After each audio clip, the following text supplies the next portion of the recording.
Bismillahirrahmanirrahim.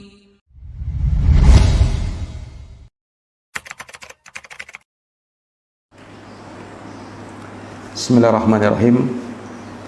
Assalamualaikum warahmatullahi wabarakatuh.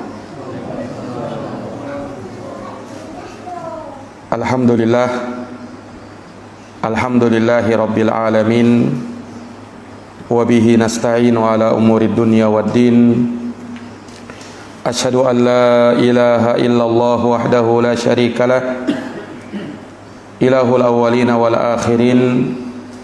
Wa ashhadu anna Muhammadan abduhu wa rasuluhu shadiqul amin, sallallahu alaihi wa ala alihi wa sahbihi wa man tabi'ahum bi ihsanin ila yaumiddin wa sallama tasliman katsira. Subhanaka la ilma lana illa ma 'allamtana innaka antal alimul hakim. Allahumma 'allimna ma yanfa'una wanfa'na bima 'allamtana wa zidna ilma ya rabbal alamin. Rabbi shrah li sadri wa yassir li amri wahlul 'uqdatan min lisani yafqahu qawli. Bapak Ibu jamaah salat maghrib yang berbahagia, alhamdulillah, puja dan puji syukur kita panjatkan kehadirat Allah Subhanahu wa taala yang telah banyak mencurahkan nikmat kepada kita, sehingganya di malam hari yang mulia ini kita dapat berkumpul di rumah Allah untuk menegakkan salat maghrib berjamaah. Kemudian dalam rangka penantian kita terhadap salat Isya, kita pun duduk sejenak untuk bermajelis ilmu. Semoga Allah Subhanahu wa taala memberikan pahala yang banyak, pahala yang besar dan keutamaannya di sisinya, amin ya rabbal alamin.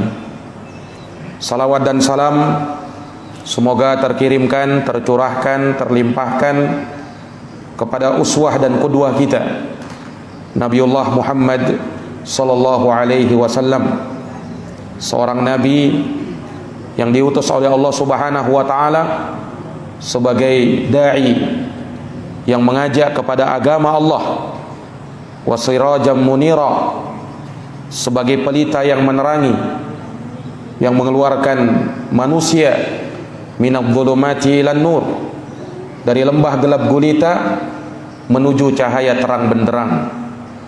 Wa mubasysyiran wa nadhira, beliau sebagai pemberi kabar gembira dan juga pemberi peringatan.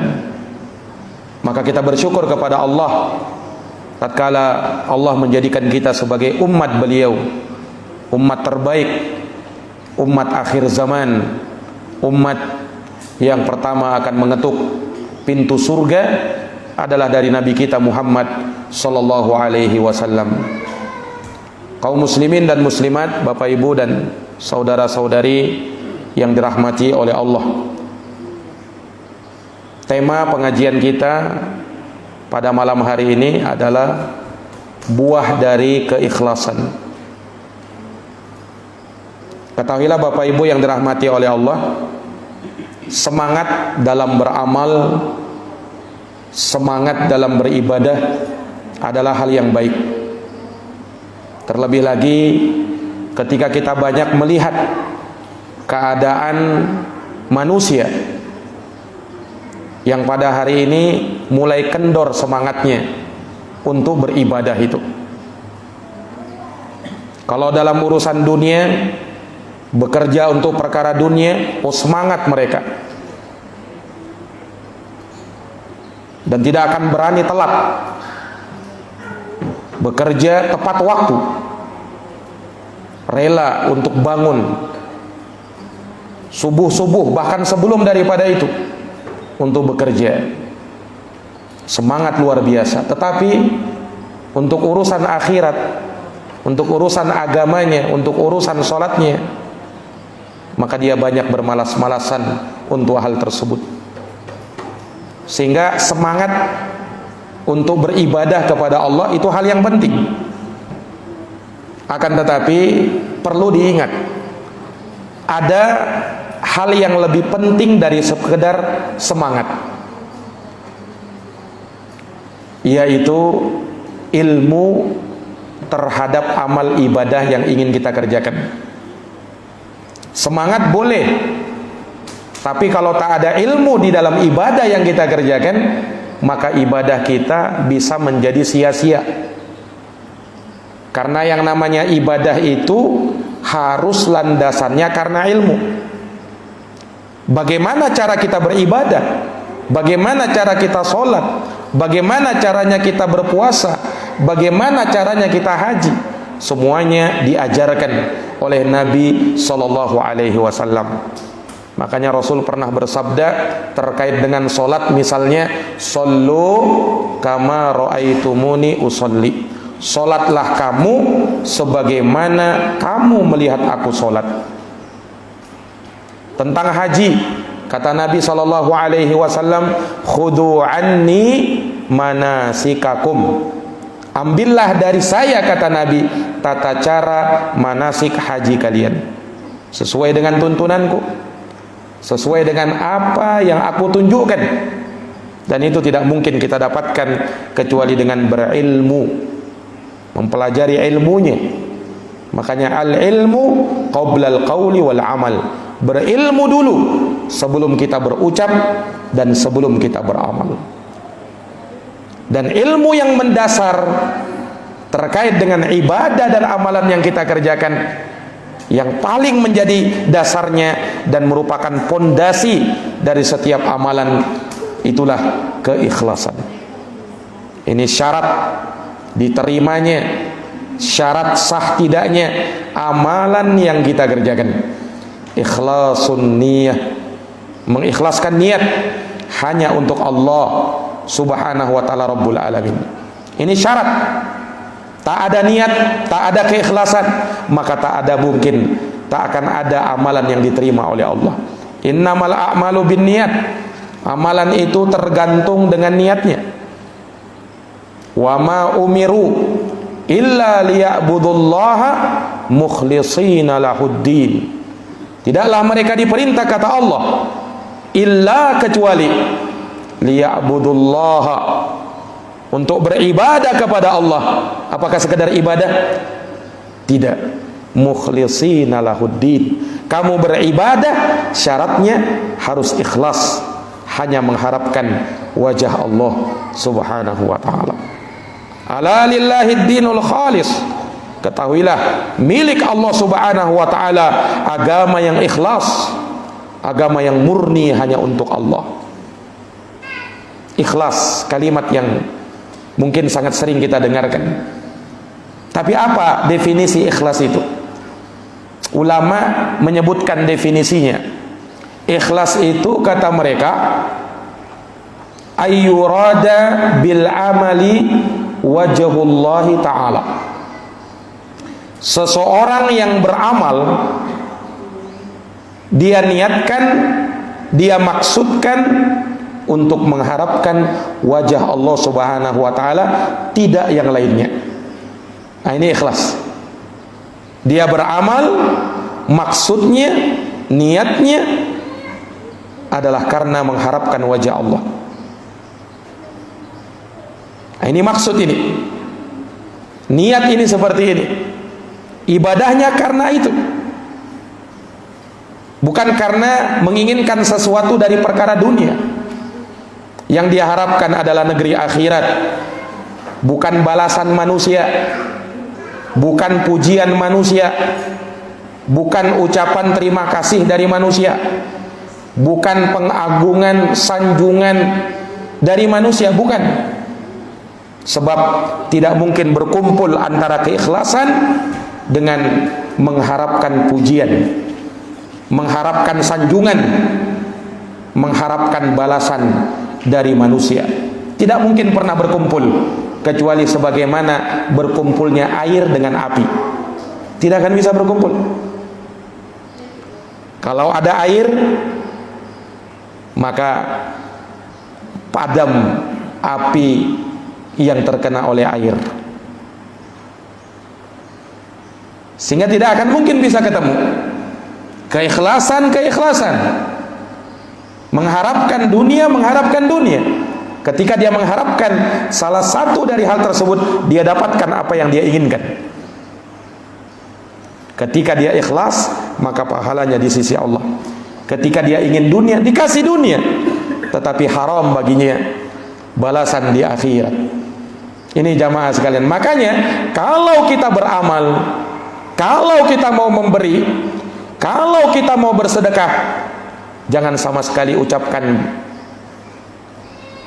balasan atau menginginkan ucapan terima kasih dari orang. Jangan.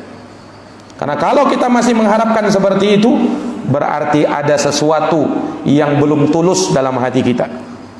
Allah mensyaratkan hal ini. Innama nut'imukum liwajhillah la nuridu minkum jazaan wala syukura. Sesungguhnya kata Allah, kami memberi kepada kalian, kami beramal, kami bersedekah,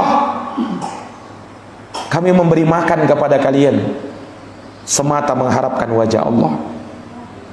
La nuridu minkum, kami tidak inginkan dari kalian jazaan, kalian membalas kami karena kami sudah beri. Tidak, bukan itu yang kami harapkan. Wala syukura, jangankan itu, ucapan terima kasih kami tidak harapkan.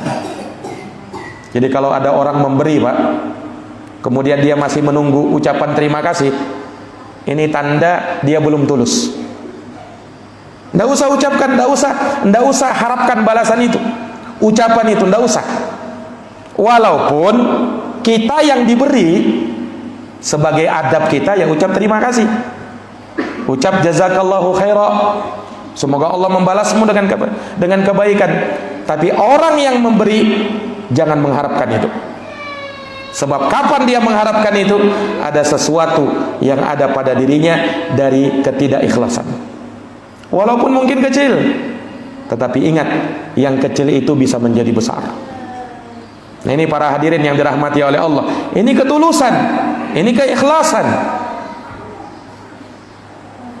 Dan ketika seseorang mengharapkan dunia, maka Allah haramkan baginya akhirat. Perhatikan firman Allah Subhanahu wa taala, "Man kana yuridul ajilah ajjalna lahu fiha ma nasya liman nurid." Barang siapa yang dia menginginkan balasan yang disegerakan, yaitu balasan di dunia, itu balasan yang disegerakan. Kalau kamu inginkan itu, ajjalna lahu fiha, maka kami akan beri, kami akan segerakan juga balasannya di dunia, sebagaimana apa yang kami kehendaki kepada siapa yang kami kehendaki. Summa ja'alna lahu jahannam yaslaha madhmuman madhura. Akan tetapi ingat, setelah dia dapatkan balasan dunia, kami akan jadikan untuknya neraka jahanam. Dia masuk ke dalam neraka jahanam tersebut dalam keadaan tercela dan terusir. Lihat, ini menunjukkan bahwasanya orang yang beramal karena mengharapkan balasan dunia, maka dia tidak akan dapatkan balasan di akhirat. Justru dia akan diancam dengan api neraka. Menunjukkan bahwa itu dosa dan terbilang dosa besar. Karena apa? Karena dia telah berbuat syirik kepada Allah. Beramal tidak ikhlas, beramal karena ingin perkara dunia. Ini para jamaah yang dirahmati dan dimuliakan oleh Allah. Makanya kalau kita beramal, sholatkah kita, puasakah kita, sedekahkah kita, niatkan karena Allah. Barang siapa yang beribadah dalam hatinya, saya beribadah ini supaya lancar rezekiku, supaya lancar duniaku, supaya lancar pekerjaanku, supaya aku diterima di pekerjaan ini. Siapa yang ibadahnya karena itu, hanya mengharapkan itu, maka Allah tidak terima ibadah yang seperti itu. Dia tidak ikhlas, dia menginginkan dunia, Allah tidak terima itu. Kau beramal, ikhlaskan karena Allah, jangan mengharapkan dunia. Dunia itu Allah berikan, Allah mudahkan kepada kamu kalau kamu ikhlas. Tapi kalau kamu tidak ikhlas, niatmu memang semata untuk itu, kan banyak orang berpikir dengan ibadah ini ya dunianya akan lancar. Betul, memang Allah Subhanahu wa taala akan berikan kepada dia kemudahan dalam urusan dunia. Tapi ingat, kalau kamu beramal harus tulus ikhlas karena Allah. Kapan kamu beramal dengan amalan apa saja, kemudian niatmu semata gara-gara supaya mendapatkan, supaya murah jodohku, supaya diterima aku di pekerjaan ini, kebetulan baru melamar pekerjaan ini, supaya diterima, betul-betul aku beribadah ini, diterima dia, selesai itu tidak pernah lagi beribadah. Nah, karena memang dia beribadah karena mau dunia saja. Ini hati-hati yang seperti ini. Ada orang yang seperti itu, ketika ada maunya baru dia beribadah, ketika ada maunya. Tapi selesai dia dapatkan kemauannya itu, ketika itu juga dia berhenti beribadah. Ibadah yang seperti ini Allah tidak terima, jamaah sekalian. Ikhlas karena Allah Subhanahu wa taala. Tidak ada yang kita harapkan kecuali wajah Allah Subhanahu wa taala. Kalau dunia yang kita inginkan, Allah segerakan, Allah kasih, tapi jangan harapkan balasan di akhirat nanti. Ini jamaah sekalian. Tapi barang siapa, kata Allah, waman aradal akhirah, barang siapa yang menginginkan negeri akhirat, wasa'alaha sa'yaha, dan dia berusaha untuk mendapatkan hal tersebut, wa huwa mu'minun, dan dia dalam keadaan beriman, yakin, faulaika kana sa'yuhum masykura, maka mereka itulah orang-orang yang akan diberikan balasan untuk mereka, dan amal ibadah mereka, usaha mereka akan disyukuri dan dibalas oleh Allah Subhanahu wa taala. Ini jamaah sekalian yang dirahmati oleh Allah. Man kana yuridul hayatad dunya wa zinataha nuwaffi ilaihim a'malahum fiha wa hum fiha la yubkhasun. Barang siapa yang dia menginginkan kehidupan dunia dari ibadah yang dia kerjakan, dia cuma mengharapkan dunia dan perhiasannya, kami akan berikan kecukupan untuk mereka dari amal ibadah yang mereka kerjakan di dunia. Akan tetapi mereka tidak akan mendapatkan bahagian di akhirat. Ulaikal ladina laisa lahum fil akhirati illa an-nar. Mereka itu, kata Allah, orang-orang yang tidak ada bahagiannya di akhirat kecuali api neraka. Ini para jamaah sekalian. Nah, ini terkadang sebagian dari manusia, sebagian dari kaum muslimin salah kaprah niatnya ketika beramal. Hati-hati. Kita beramal itu ikhlas. Kita bersedekah itu ikhlas. Jangan kau bersedekah, kau beri sekian, nanti akan diberi, diganti dengan lebih daripada itu. Kalau niatmu semata itu, Allah tidak terima sedekahmu. Lah Ustaz, bukankah memang dengan kita bersedekah Allah akan ganti? Betul, Allah akan ganti, tenang saja. Tapi kau bersedekah, tuluskan dulu niat kamu. Jangan semata niatmu cuma itu.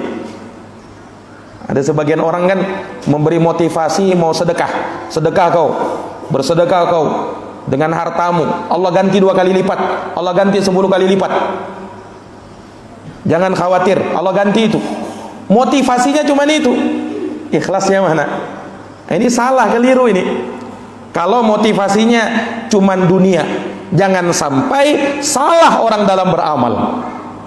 Akhirnya dia beramal cuma pengen dunia saja. Ini jangan sampai jamaah sekalian yang dirahmati dan dimuliakan oleh Allah Subhanahu wa taala. Beda kalau dia beribadah kepada Allah Subhanahu wa taala, asalnya niatnya tulus, ikhlas. Tetapi di sisi lain dia juga mengharapkan itu dunia. Yang seperti ini masih betul niatnya. Nah, ulama dalam hal ini, orang yang beramal dengan keikhlasan ada 2 tingkatan. Ada 2 tingkatan. Yang pertama, ini paling tingginya. Dia beramal maksudnya karena Allah, untuk mendapatkan ridha Allah, pahala di sisi Allah Subhanahu wa taala. Dia tinggalkan segala keinginan-keinginan dunia, maksud-maksud dunia, walaupun itu dibolehkan. tetapi dia tinggalkan, betul-betul tulus, murni, ikhlas karena Allah. Ini derajat paling tinggi. Derajat yang kedua, orang yang beramal ikhlas karena Allah, tujuan utamanya itu, tetapi dia juga ingin harapkan sesuatu dari keuntungan dunia. Yang seperti ini boleh.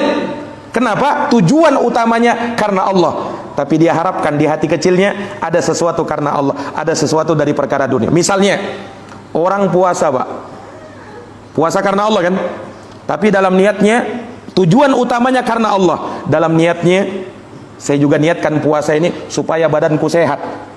Itu kan dunia, itu kan sesuatu dari dunia itu.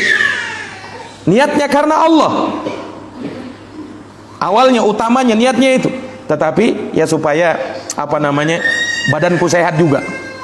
Yang seperti ini boleh. Ini tingkatan yang kedua.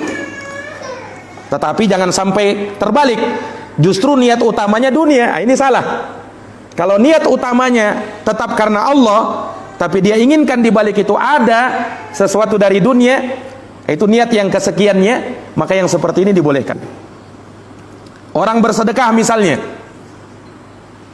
dia inginkan karena Allah Subhanahu wa taala, dia harapkan karena wajah Allah Subhanahu wa taala, tapi dia di samping itu, di dalam hati kecilnya dia harapkan juga supaya apa? Ketika dia bersedekah ada ganti dari Allah Subhanahu wa taala yang lebih baik.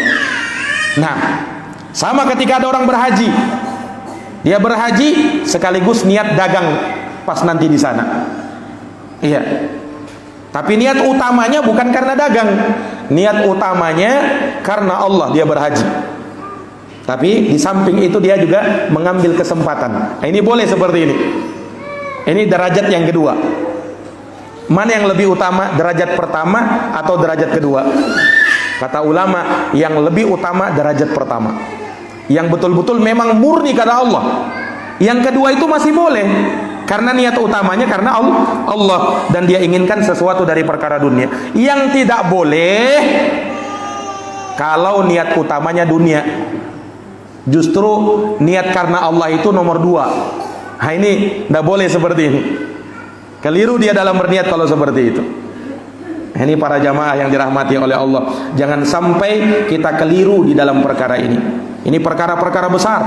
Ya, Rasul memang sebutkan juga balasan-balasan dari perkara dunia. Seperti Nabi pernah bersabda misalnya, man ahabba ayyubsatolahu fi rizqihi wa ayyun sa'alahu fi atharih falyasil rahimah. Barang siapa, kata Nabi, yang mau rezekinya diluaskan, umurnya dipanjangkan, sambunglah tali silaturahim. Taib, menyambung tali silaturahim ini ibadah. Ya, ibadah kepada Allah. Dengan kita menyambung tali silaturahim, kita dapat pahala di sisi Allah.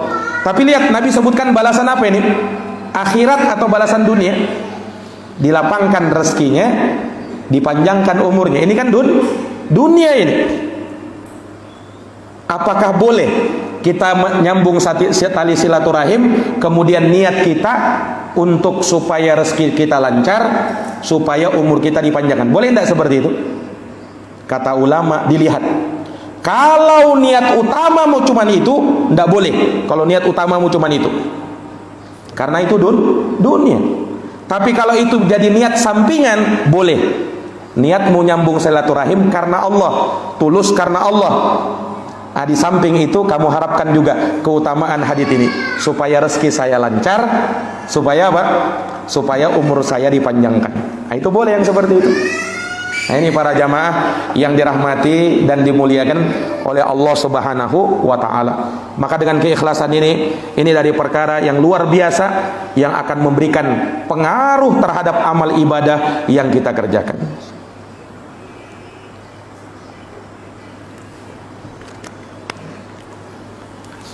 Para jamaah yang dirahmati oleh Allah Subhanahu wa ta'ala, kita wajib untuk menjaga niat kita.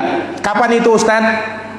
Sebelum kita beramal, di tengah-tengah kita beramal, dan selesai kita beramal. Nah, wajib kita jaga niat kita di tiga tempat itu. Misalnya kita mau sholat, Bagaimana caranya kita menjaga niat? Sebelum sholat, jaga memang niat kita. Di tengah-tengah sholat, jaga memang niat-niat kita. Dan selesai sholat, jaga lagi niat kita. Nah ini, kalau niat mau beramal itu. Kita mau sedekah misalnya. Sebelum bersedekah, jaga niat kita. Tuluskan hati kita. Pada saat mau bersedekah, jaga lagi niat itu. Selesai sedekah, jaga lagi niat itu. Kenapa para jamaah sekalian? Karena setan itu bisa masuk dari pintu mana saja.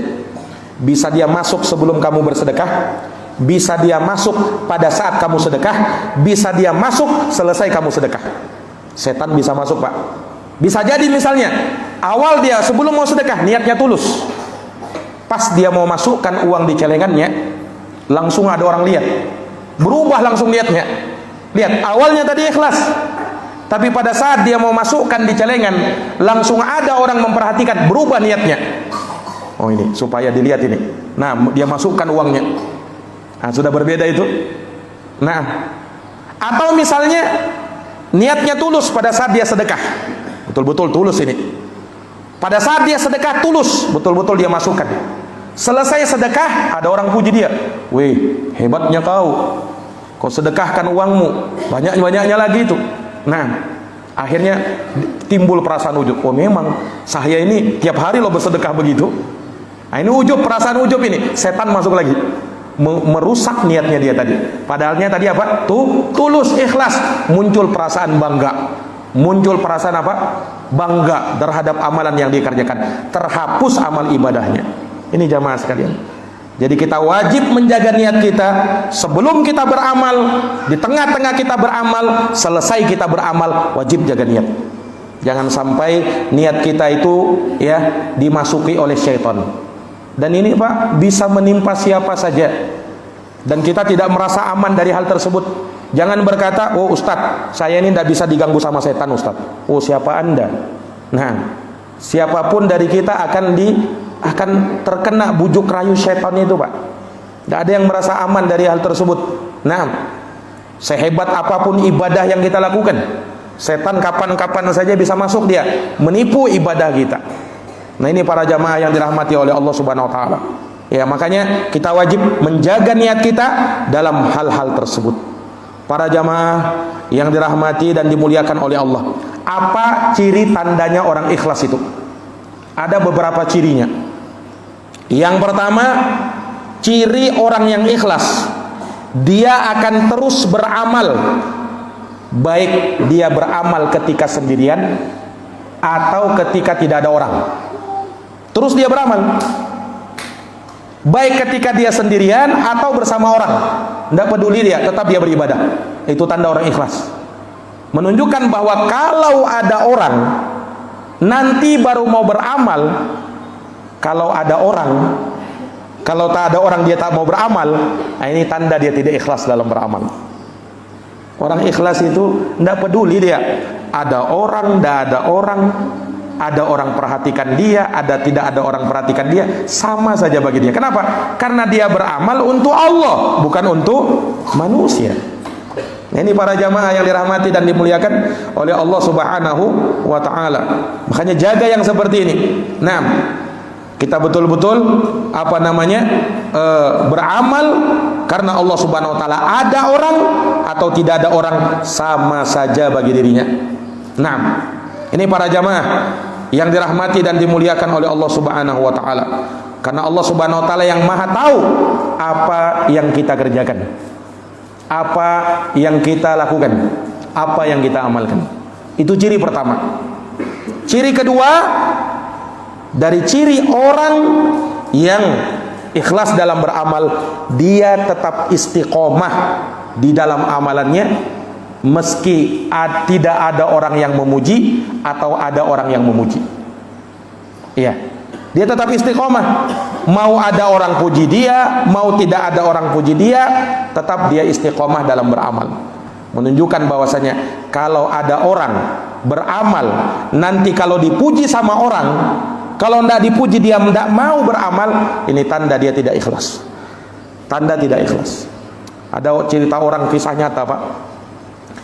Ini orang dia beramal, dia haji dia. perjalanan ribuan kilometer dia tempuh untuk pergi ke Makkah, ya, jalan kaki. Tidak mau dia naik kendaraan, padahal ada kendaraan, tapi dia tidak mau. Kenapa? Dia mau mendapatkan pahala dari setiap langkah-langkah kakinya. Tiap tahun haji dalam keadaan jalan kaki. Ini kisah orang dulu, Pak. Kisah orang dulu. Maka karena dia sering melakukan ibadah seperti itu, terkenallah dia. Oh, si fulan ini hebat sekali amalnya dia. Kenapa? Bayangkan dia tiap tahun haji cuman jalan kaki. Nah, ini bukan jalan kaki sebentar-sebentar ini. Ribuan kilometer. Berbulan-bulan dia baru sampai ke Mekah. Jalan kaki itu. Hebat orang ini, luar biasa dia. Orang memuji dia. Dan dia terus melakukan ibadah itu. Tiap malam, tiap tahun haji jalan kaki. Sampai dia jadi orang terkenal. Nah, maka suatu malam ketika dia di rumahnya, tengah malam ini, ibunya panggil dia. Dia sedang terlelap tidur. Ibunya panggil dia, "Nak, tolong ambilkan air di dapur. Ibu kehausan." Disuruh sama ibunya dia. Ketika disuruh sama ibunya, berat kakinya ini untuk melangkah ke dapur. Berat sekali langkah kakinya untuk ke dapur. Nah, padahal cuman di dapur, jarak beberapa langkah saja. Maka dia pun langsung tersentak. Kenapa kok berat sekali saya untuk mengambilkan air untuk ibuku ke dapur saja? Padahal jaraknya cuman beberapa langkah saja di dapur. Bukan dapurnya jauh, dekat sekali. Nah, tapi dia berat ketika itu. Nah, sementara saya ini, dia berpikir, sementara saya ini tiap tahun haji jalan kaki ribuan kilometer saya tempuh, semangat, tidak kenal capek saya. Ini kok saya kayak berat sekali. Ada apa ini? Akhirnya dia merenung, Pak. Dia renungkan, kenapa ya? Baru dia sadar, oh, ternyata ini yang membuat saya semangat beramal. Kenapa? Karena ketika dia haji jalan kaki, orang-orang puji dia. Nah, di tengah malam ibunya suruh, tengah malam ini tidak ada orang yang puji dia. Disitulah dia berat. Subhanallah. Baru dia sadar, ternyata selama ini dia beramal tidak tulus karena Allah, tapi karena mengharapkan pujian manusia. Orang yang ikhlas itu, ciri orang yang ikhlas itu, ada orang puji dia, tidak ada orang puji dia, tetap dia istiqomah dalam amalan itu. Karena yang dia harapkan apa? Bukan pujian orang, tapi dia harapkan pujiannya Allah. Ingat jamaah sekalian, pujian orang tidak akan mengangkat derajat kita di sisi Allah. Sebagaimana celaannya orang tidak akan membuat kita rendah di sisi Allah. Yang merendahkan dan meninggikan derajat kita pujian dan celaannya Allah. Harus kita ingat itu. Orang itu, Pak, kadang itu sangat suka sekali yang namanya pujiannya kan. Suka sekali. Bahkan orang bisa gila karena pujian ketimbang gila karena harta. Betul enggak, Pak? Orang bisa gila karena pujian ketimbang bisa gila karena duit, karena harta, karena uang. Contohnya begini. Ada orang, Pak, dikasih uang 1 juta. Dikasih uang apa? 1 juta. Ternyata setelah dia periksa uangnya palsu. Uangnya apa? Palsu. Kira-kira marah enggak itu? Marah kan? Kenapa? Duit palsu, uang palsu. Oh, merasa dikhianati dia. Enggak terima dia itu. Lihat ini kalau harta, uang seperti itu. Tapi kalau pujian, ada orang misalnya umur sudah 81 tahun, dipuji dia. Bapak ini kayak anak muda masih umur 18 tahun katanya. Itu kira-kira pujian jujur atau pujian palsu itu? Orang tua umur 81 tahun dipuji, bapak ini kayak anak muda umur 18 tahun. Kira-kira pujian asli atau pujian palsu itu? Pujian palsu. Tapi suka enggak itu orang tua dikasih tahu begitu? Kadang bisa suka, Pak. Ya kan? Kadang bisa suka walaupun dia tahu itu palsu itu. Orang bisa gila, lebih gila karena pujian ketimbang gila karena harta. Ini para jamaah yang dirahmati dan dimuliakan oleh Allah Subhanahu wa taala. Makanya hati-hati dengan pujian orang itu, Pak. Orang itu memang suka dipuji. Kepuji-pujian dia. Suka sekali dia dipuji. Nah ini para jamaah yang dirahmati dan dimuliakan oleh Allah Subhanahu wa taala. Nah, ingat, ikhlas. Kita beramal ikhlas karena mengharapkan wajah Allah Subhanahu wa taala, tidak kepada yang lainnya. Itu ciri tanda orang itu ikhlas dalam beramal. Ada lagi ciri yang lain, Ustadz? Ada. Ciri yang ketiga, orang itu tandanya dia ikhlas dalam beramal, selesai dia beramal tenang hatinya, tentram hatinya ketika selesai beramal. Itu ciri ikhlas itu. Kenapa? Ibadah itu akan mendatangkan ketenangan. Amalan itu akan mendatangkan ketentraman di dalam hati. Jadi kalau ada orang selesai beramal bukan semakin tenang dia, bukan semakin bukan semakin tentram hatinya, menunjukkan bahwa ada sesuatu dalam niatnya, ada sesuatu di dalam hatinya, ada yang tidak beres dalam niatnya itu. Kenapa jamaah sekalian? Karena kalau memang ibadah itu tulus karena Allah, maka pasti amal ibadah yang dia kerjakan akan melahirkan sakinah, akan melahirkan ketenangan dan ketentraman di dalam jiwa, di dalam hati. Nah ini para jamaah yang dirahmati dan dimuliakan oleh Allah Subhanahu wa ta'ala. Baik, maka sekali lagi ikhlaskan niat kita karena Allah. Ikhlas itu perkara yang ringan atau perkara yang berat, Pak? Ringan atau berat ikhlas itu? Berat, Pak. Ikhlas itu berat. Jangankan kita, sekali berimam Ahmad saja, Imam Ahmad saja mengatakan apa ketika ditanya tentang ikhlas? Imam Ahmad ini muridnya Imam Syafi'i. Kata beliau, lillahi aziz. Ikhlas itu berat, kata beliau. Kenapa? Niat kita itu selalu berbolak-balik, Pak. Bayangkan tadi, ada orang sedekah, awalnya tulus, ikhlas, bisa berubah di tengah jalan. Bisa apa? Bisa berubah di tengah jalan. Nah, keikhlasan, ketidakikhlasan itu dia bisa menyelusup di dalam hati kita, tersembunyi dia. Nabi pernah menyebutkan kepada sahabat tentang bahaya syirik tersembunyi. Hati-hati, kata Nabi, syirik tersembunyi, syirik yang tersembunyi. Bagaimana? Kenapa bisa dia tersembunyi? Orang itu tidak sadar, tidak tahu ternyata apa? Dia telah kemasukan sesuatu di dalam hatinya, riya, beramal tidak tulus karena Allah, tapi mengharapkan pujian dan sanjungan manusia. Kata Nabi SAW memberi contoh, yaqumur rajul, ada orang sholat, kata Nabi, dia awalnya ikhlas tulus, tapi tiba-tiba wa yuzayyinu sholatah, dia mempercantik sholatnya. Ya, percantik sholatnya. Tadinya dia cuma mau baca kulhu, suratnya kulhu wallahu ahad, tapi ketika ada orang yang masuk, langsung surat Al-Baqarah, alif lam mim. Kenapa? Bukan memang dia sengaja baca itu. Kalau memang niatnya memang mau baca itu, tidak ada masalah memang. Tapi ini tiba-tiba berubah. Kenapa? Ada orang perhatian soalnya. Malu kalau baca kulhu saja. Nah, harus baca surat Al-Baqarah ini. Langsung berubah. Ini ciri-ciri tanda indikasi bahwa di dalam hatinya ada ketidakikhlasan. Tadinya ketika dia sholat, rukunya sebentar aja, sujudnya sebentar aja. Tapi ketika ada orang perhatikan, lama-lama ruku dan sujudnya. Nah, hati-hati nih, Pak. Ini ketidakikhlasan ini.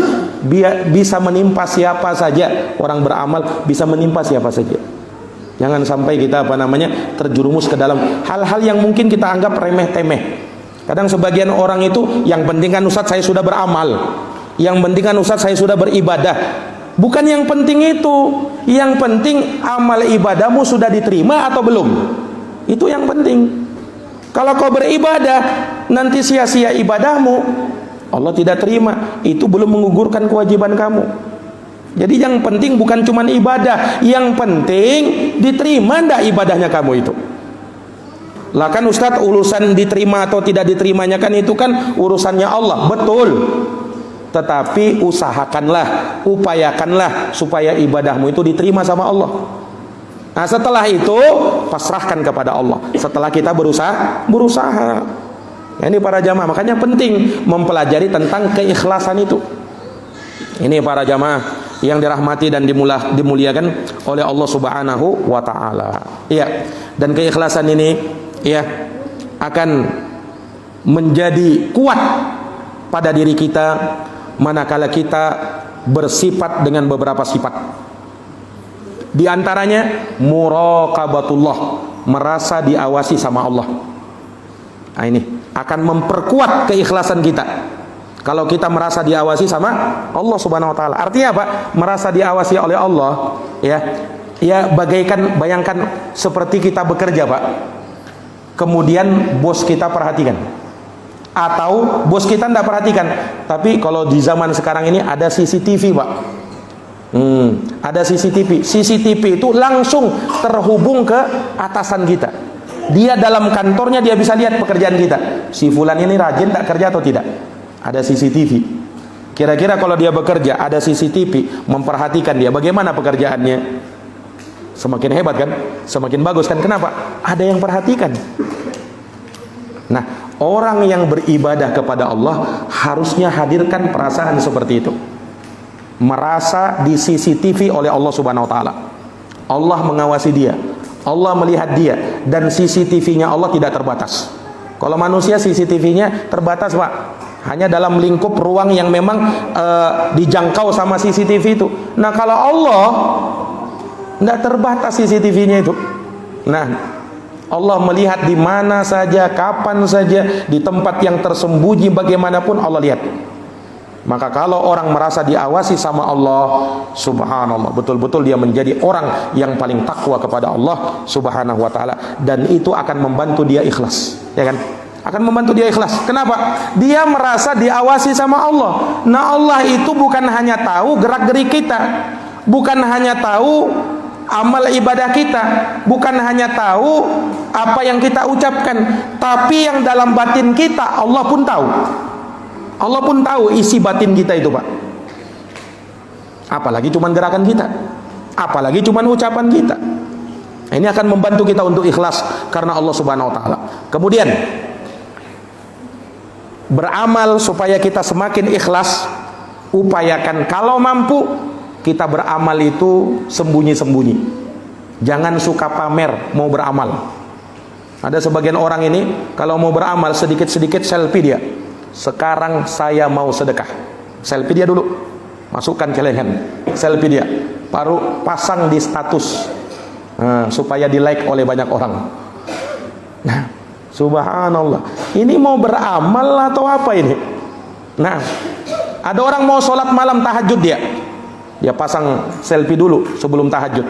Alhamdulillah sebentar malam ini saya mau tahajud, selfie dulu, pasang di status. Ini apa ini? Mau beramal atau apa ini? Subhanallah. Atau dia haji, selfie dulu, pura-pura berdoa di depan Ka'bah. Padahal cuma pura-pura. Kenapa? Minta dipoto dia. Minta dipoto dia dulu.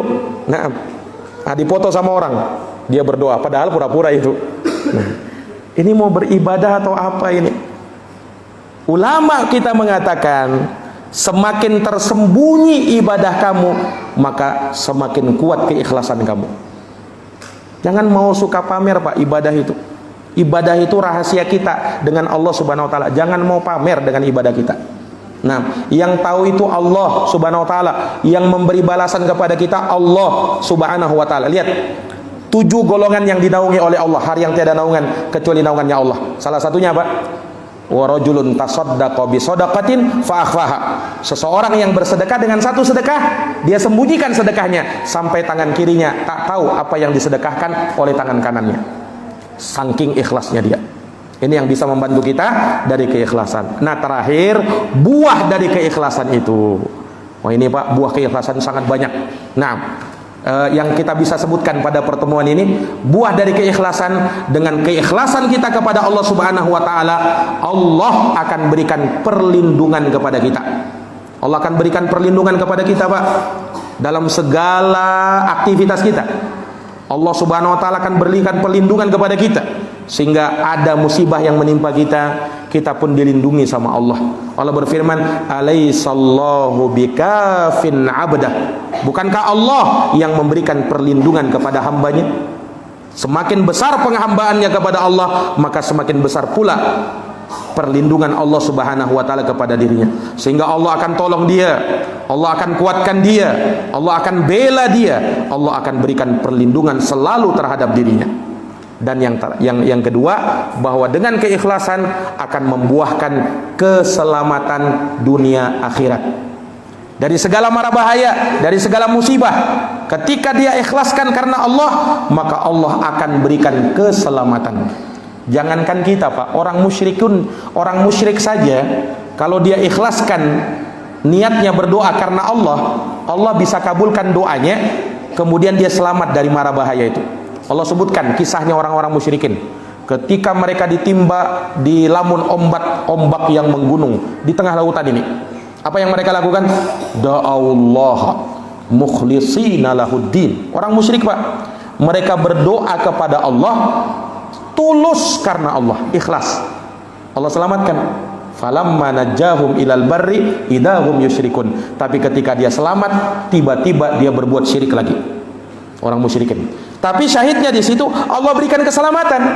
Kenapa? Dia tuluskan, ikhlaskan karena Allah Subhanahu wa taala. Makanya pernah ada kisahnya Ikrimah bin Abu Jahal.